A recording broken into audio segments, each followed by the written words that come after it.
सर्व शेतकऱ्यांचं माझ्या यूट्यूब चॅनलवरती स्वागत आहे. तर आज आपण आलेलो आहे सोलापूरमधील एका कांदा प्लॉटच्या व्हिजिटला. तर ह्या प्लॉटची म्हणजे लागवड केलेली आहे. तर बघा ह्याची वाढ कशा पद्धतीनं वाढलेली आहे.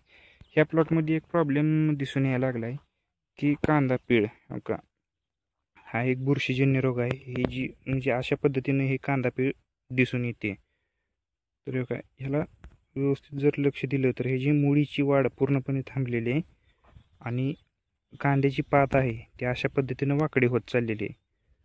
तर ही ह्या रोगाला कांदा पीळ रोग असं म्हणते ती.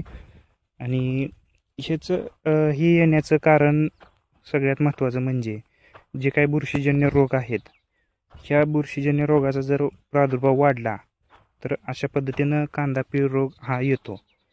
हे झालं पहिलं कारण. आणि दुसरं म्हणजे जर हवेतील नायट्रोजनचं प्रमाण जर जास्त असेल तर हवेतल्या नायट्रोजनचं प्रमाण जर जास्त झालं तरी पण अशा पद्धतीनं हा पीळ रोग दिसून येतो.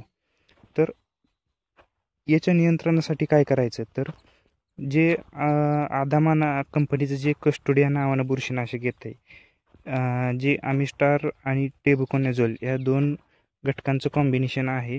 तर याचा जर स्प्रे एकरी 250 मिली आणि याच्यासोबत जर टॉनिक जर म्हणलं तर ICL कंपनीचं 11-36-24 जे की स्टार्टर नावानं येतं आहे, ह्या दोन्हीचं जर कॉम्बिनेशन हात घेतला तर ह्या रोगावरती बऱ्यापैकी नियंत्रण दिसून येईल. कांद्याची वाढ पण चांगली होईल आणि जे काय पीळ रोग दिसून आलेला आहे हा पण बऱ्यापैकी कंट्रोलमध्ये येईल.